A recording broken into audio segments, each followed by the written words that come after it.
पैसे और संपत्ति की चाहत में लोग भाई भाई के सगे नहीं होते हैं। पैसे की चाहत में लोग इतने दूर भटक के चले जाते हैं, कोई ठिकाना नहीं है इसका।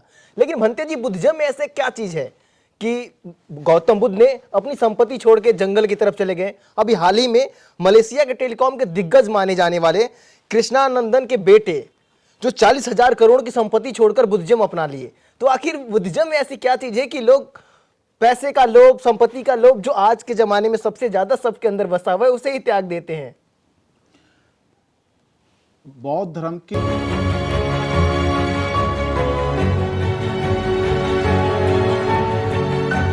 एक मूल शिक्षा है।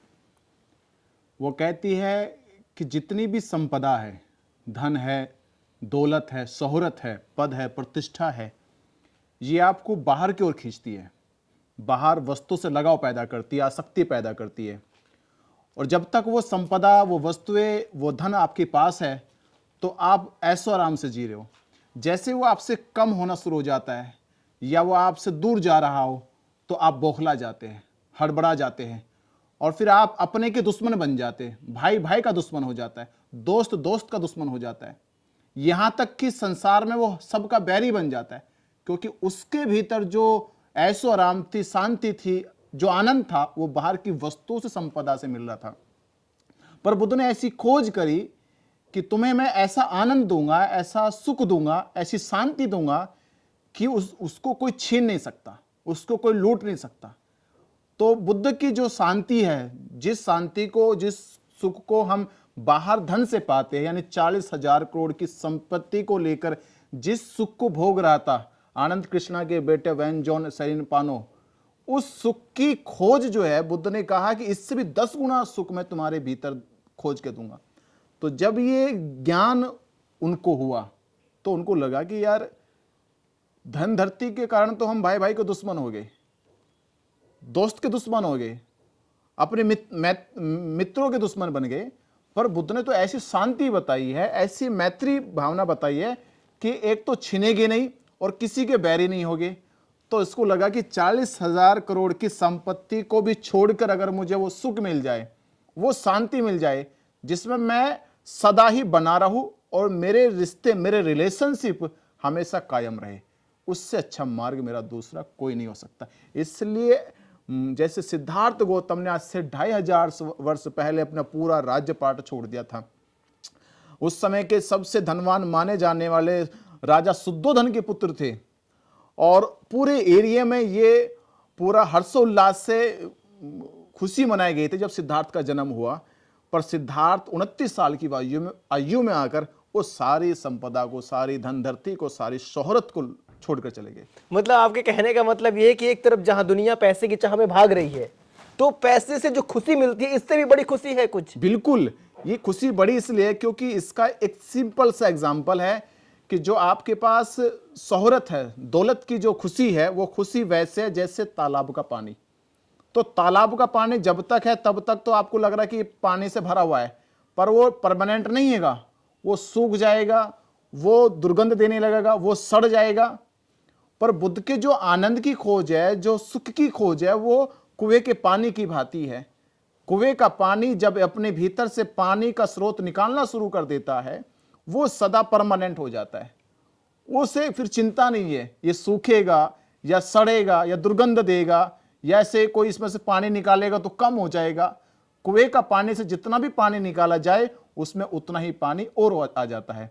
तो बुद्ध ने कहा, मैं ऐसी शांति, ऐसा सुख का मार्ग बता रहा हूं कि तुम कितना भी लुटा दो, कितना भी तुमसे लोग सुख शांति ले ले, तुम्हारी कम होने वाली नहीं है। ये ज्ञान हो गया था आनंद कृष्णा के बेटे को, तब जाके उसने 40,000 करोड़ की संपत्ति को छोड़ दिया।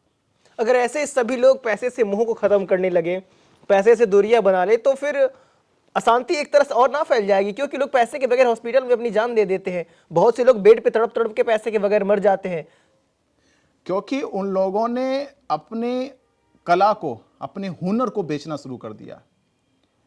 समाज में हुनर बेचा नहीं जाता, उपयोग किया जाता है, किसी के काम आता है, किसी की मदद करता है। आज एजुकेशन बेची जा रही है, आज चिकित्सा बेची जा रही है, आज आदमी किसी की हेल्प करने के भी पैसे ले रहा है। तो ऐसे दौर में अगर कहीं बुद्ध जैसे महापुरुष की करुणा आ जाए, मैत्री आ जाए, तो शायद जिनकी आप बात कर रहे हैं कि ऐसे लोग इलाज के अभाव में मर जाते हैं जिनके पास पैसा नहीं है, क्योंकि वो जानते हैं बिना पैसे के इलाज नहीं होगा। ऐसे लोगों को कभी भी सही चिकित्सा नहीं मिलेगी जिनको पास धन नहीं है, दौलत नहीं है। तो ऐसे लोगों के लिए बुद्ध की यही शिक्षा काम आती है कि भाई धन से जरूरी व्यक्ति का व्यक्तित्व है, उसका ज्ञान है, और सुख शांति से बड़ी कोई दौलत नहीं है। अगर तुम्हारे कारण किसी को सुख शांति मिल रही है, यही तुम्हारा प्रोफेशनल होना चाहिए।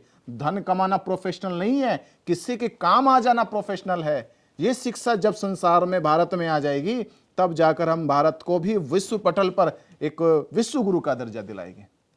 भंते जी, आखिरी में बस यही पूछना चाहूंगा कि हमारे दैनिक जीवन को जीने के लिए क्या धन की जरूरत है कि नहीं, या इसे छोड़ दिया जाए? नहीं, धन की जरूरत है, और बुद्ध जैसे महापुरुष ने ये समझा भी दिया पूरी तरह से। जहां महावीर ने पूरी तरह से वस्त्रों का त्याग कर दिया था, पर आप देखते हैं कि बुद्ध और बुद्ध के अनुयायी, बुद्ध के शिष्यों ने चीवर पहना था। वो इसलिए पहना था कि पूर्णतः हम प्रकृति के जैसा नहीं रह सकते, हमें अपनी बौद्धिक क्षमता का उपयोग करना है, और बौद्धिक क्षमता का इसलिए उपयोग करना है कि हम इस सृष्टि में, इस नेचर में सरवाइव कर सके। तो मनुष्य ने अपनी बुद्धि का इस्तेमाल करके यहां पे भौतिक संसाधनों की उत्पत्ति करी है। तो बुद्ध का सिद्धांत कहता है कि सुख और शांति के लिए धन की आवश्यकता नहीं है, जीवन की सुविधा के लिए धन की आवश्यकता है। सुख शांति के लिए धर्म का होना आवश्यक है, और सुविधाओं के लिए धन का होना आवश्यक है। यानी सिर्फ हम सुविधाओं का लाभ लेने के लिए हमें बिल्कुल धन का उपयोग करें, पर इसका अर्थ यह मत लगाना कि सुख इससे मिलेगा, शांति इससे मिलेगी। शांति के लिए एक ही विकल्प है, वो धर्म का। तो सुविधा के लिए धन का उपयोग करें, और सुख शांति के लिए धर्म का उपयोग करें। तो हमारे देश में तो अनेकों प्रकार के धर्म है, लोग धर्म की परिभाषा अलग अलग बना चुके हैं। ऐसे में सही धर्म का चयन लोग कैसे करें जिन्हें उन्हें सुख शांति मिल सके? वो धर्म तुम्हारे भीतर घटित होगा, जिसको तुम जानोगे, जिसके साक्षी तुम बनोगे, जिसका साक्षात्कार तुम स्वयं कर लोगे, वही धर्म तुम्हारे सुख और शांति का है। अन्यथा सारे धर्म संप्रदाय है, तुम्हें एक विशेष समूह का बनाकर छोड़ देंगे। धर्म वही है जो तुम्हारे भीतर घटित हो जाए।